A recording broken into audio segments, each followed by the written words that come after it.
professor of anesthesiology and surgery at the University of Illinois. He was an academic chairman for the last 14 years at Illinois Masonic Medical Center, where he also ran the pain medicine fellowship. Currently, he's a full-time practicing anesthesiologist and pain medicine physician, running the program at Hawk Memorial Hospital in Chicago. He has authored more than 200 peer-reviewed scientists paper, 100 textbook chapters, and has delivered 1,000 continuing medical education lecture and seminars. It's a pleasure to have him here. Please, stage. Thank you so very much. Thank you and welcome everybody. It's a privilege to have been invited here by Dr. Tolba and Associates. And I must admit that in preparation for this lecture, I'm so glad that Dr. Takawi actually went through the mild procedure, because I had prepared some information about that, which of course we won't go through. But it's fascinating to me to consider that the indications for both of our procedures, minimally invasive lumbar decompression and interspinous spacer devices, are very similar. We're talking about individuals who suffer from neurogenic claudication, individuals who improve their symptomatology when they flex their spines forward, their lumbar spines. The classic description, of course, of lumbar spinal stenosis is an elderly person in a shopping center leaning forward on the shopping cart. And so in the case of minimally invasive lumbar decompression, what we're doing is we're removing excess tissue. And in the case of interspinous spacers and these minimally invasive fusion devices, we're adding something. One case taking away what God gave you too much ligamentum flavum. The other case, we're relieving the stenosis essentially by improving how the spine serves its capacity in flexion by limiting extension. So these are the disclosures. I have a very wonderful introduction now. I won't belabor any of this. This is all what I've done in my career, published some papers, written some book chapters, been a chairman, ran 2 fellowship pain programs in the United States. And now I basically run my own clinical practice, but I also conduct a regenerative medicine program outside of the United States, which I'll talk a little bit about in my next lecture, and the use of things like stem cells and platelet-rich plasma.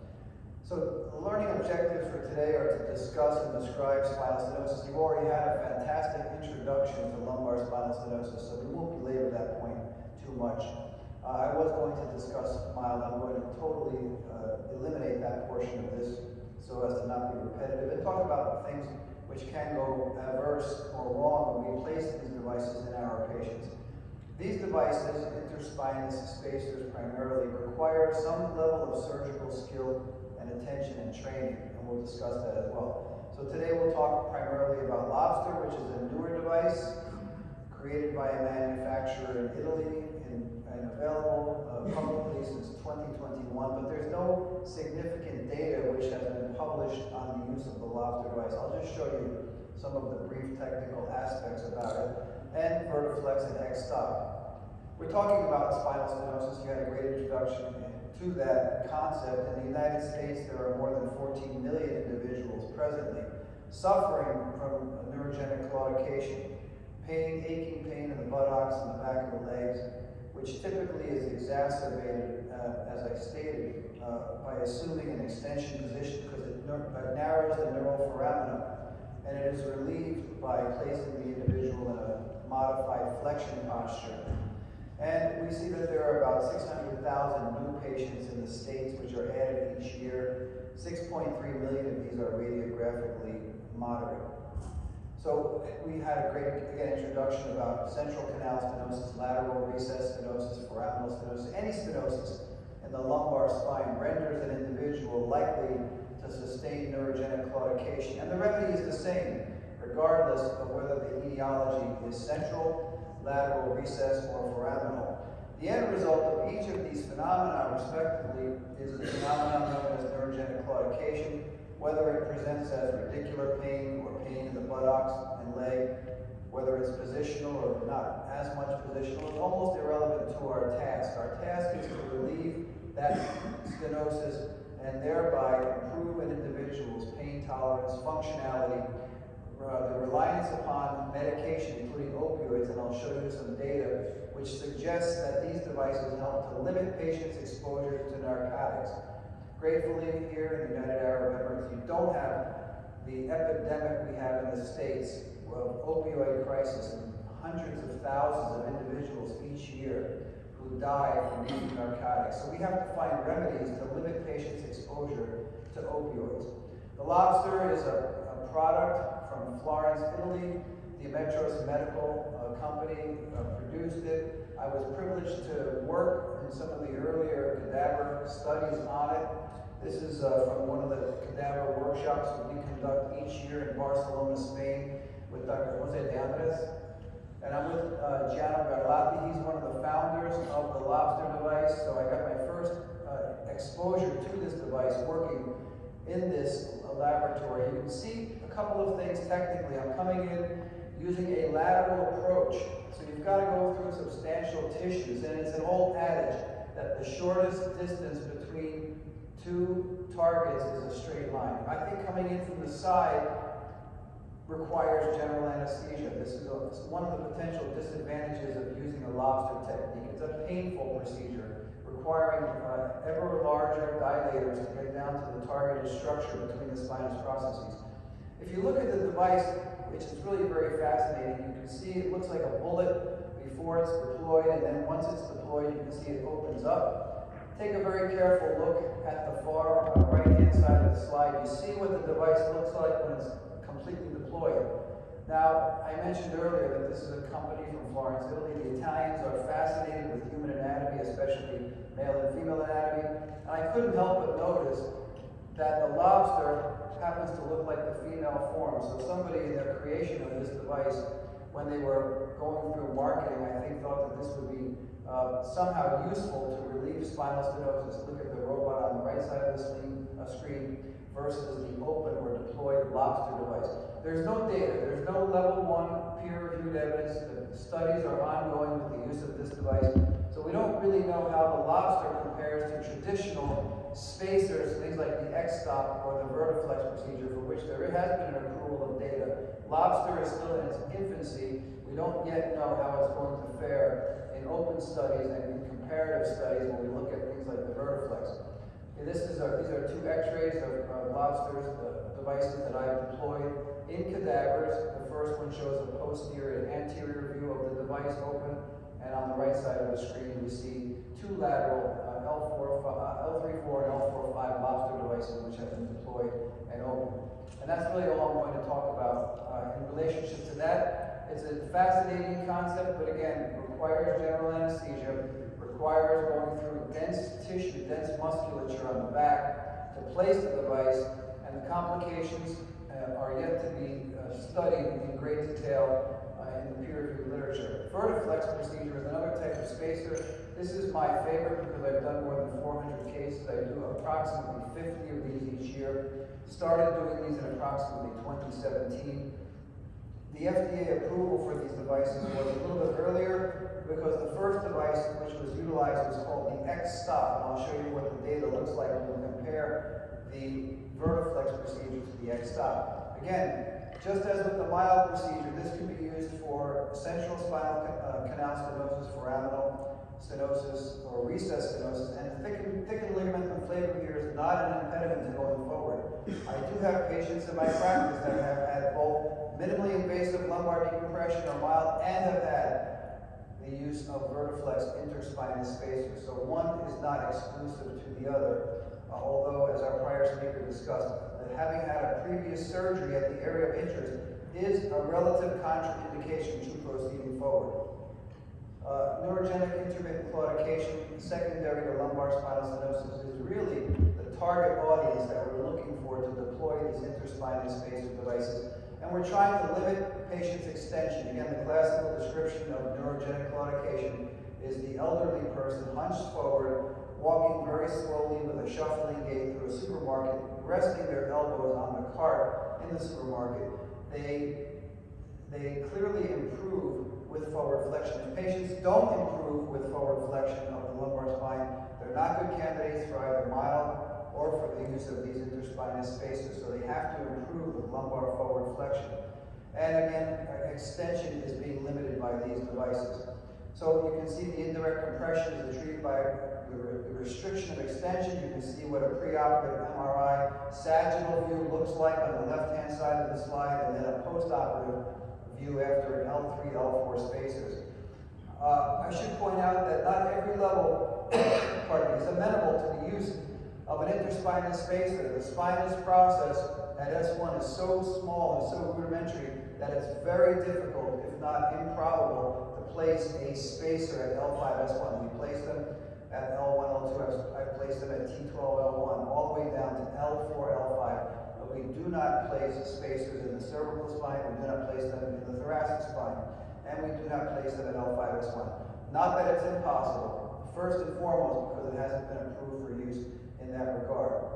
I always read my own MRIs or CAT scans. I do not rely upon the radiological report because a lot of times the language is a little bit murky. We're looking at individuals who have central foraminal or lateral recess stenosis, and we know from having spent our careers studying images what that constitutes. Oftentimes the radiologist will use murky language and report things like canal narrowing, bony encroachment, spondylosis, but will not indicate the extent of spinal stenosis. So it's imperative you read your own studies.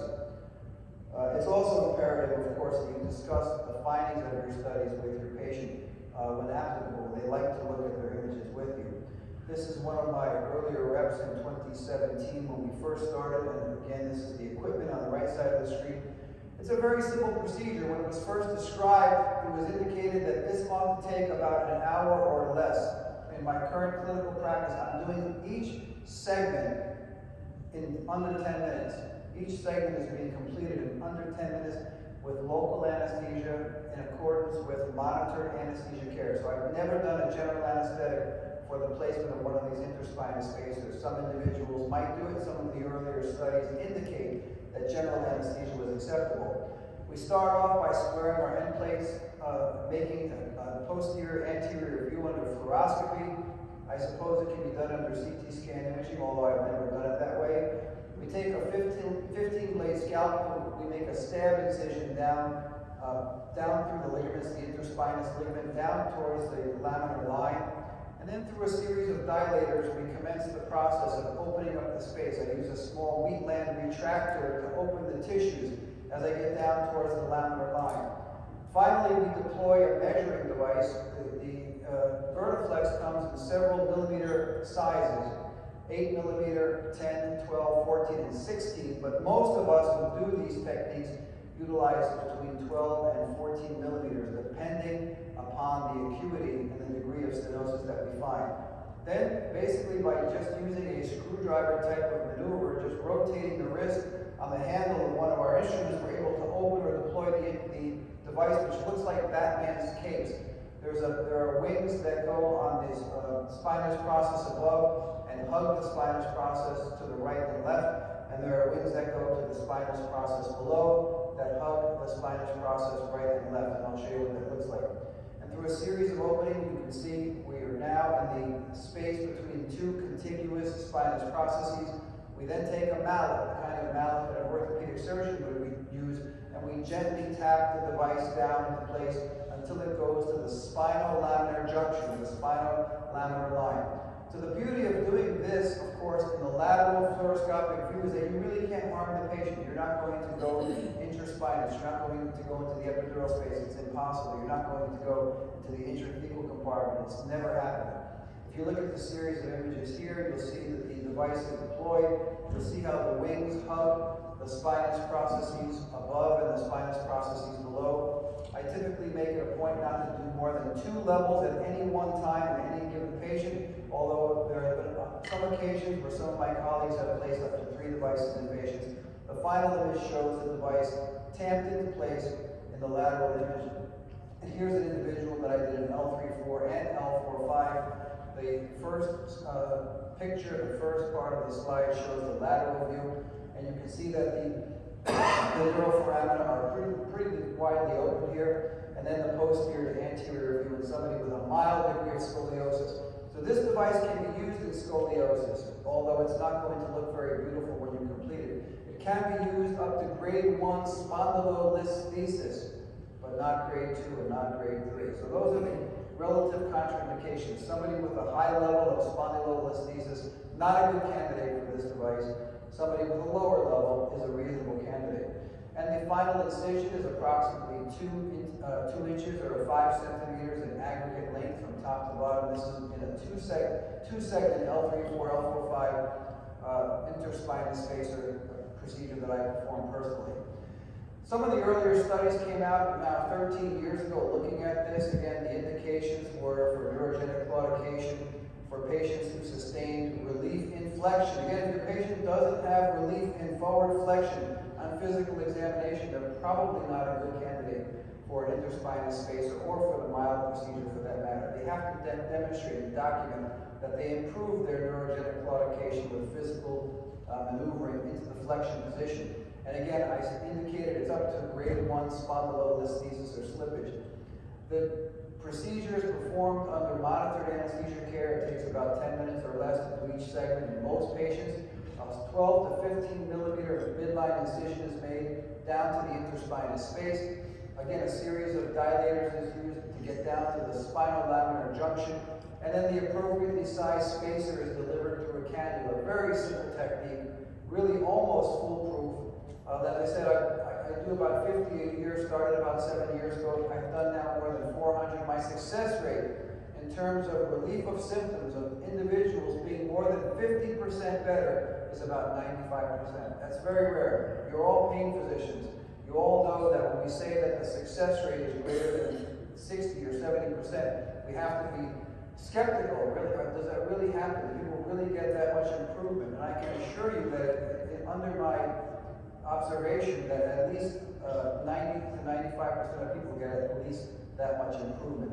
Again, in the original studies, it was thought that the technique should be able to be performed in less than 1 hour, and certainly in my capacity, much far less than that. This is what it looks like anterior posterior. We've shown you that. This is looking at a single interspinous spacer in the lateral view as well. Now this is a comparison of one of the earlier devices approved by the United States Food and Drug Administration in 2005, which was called the X-Stop. The X-Stop kind of looks more like the lobster. It's a much more unwieldy device. It has to be performed through an open incision under general anesthesia. However, the success and the complication rates of the X-Stop are virtually identical to the Vertiflex procedure. So if you look here, this is a look at the original studies from 2011 at the improvement in back function Oswestry Disability Index. You can see that there's a 50% improvement with the use of the interspinous spacer. Pain severity, both for axial back pain as well as for leg pain, is improved by more than 50% for up to 12 months in this study. If you look at symptom severity and physical functionality using a metric which is known as the Surgery-2024 questionnaire, which there are 3 parameters, you can see that there's improvement with the interspinous spacer, and there's an improvement in back function for up to 2 years in this study as well. If you look at individuals comparing the X-Stop interspinous spacer versus the Vertiflex, you can see that the improvement in extremity pain was equivocal and insignificantly changed between the 2 devices, meaning that they both performed admirably to reduce individuals' leg pain, radiculopathic pain, claudication-related pain, but only the axial pain was only reduced with the use of the Vertiflex because it wasn't studied with the X-Stop procedure. Here's another paper from 2015 from Fred Geisler. He's a neurosurgeon who practices about 1 mile from me in Chicago. 2-year outcomes, 391 patients who received the Vertiflex interspinous spacer. Devices range from 8 to 16 millimeters. Again, in my own practice, I use exclusively the 12 or 14. They looked at 2-year outcomes compared it to the X-Stop. Here's another graphic. Again, I've shown you this several times now, showing a PA view as well as a lateral view of the actual placement of the device. Again, preoperative level of moderate stenosis in these patients was L4-5, and lateral extension was limited. Again, to reiterate for the 9th time, the devices are useful to limit lateral extension. So if you looked at the results with the interspinous superior or Vertiflex compared to the X-Stop, there was no difference in terms of success There was no difference in terms of complications. The only major difference was that the X-stop procedure requires an open surgical exposure and general anesthesia. That's the main difference between the placement of an X-stop procedure and a Vertiflex procedure. However, if you look comparatively at the reduction in pain, leg pain severity over a 2-year period, we're using the Superion, Vertiflex, or the X-stop, they were identical. There was a 50 to 60% reduction in leg pain.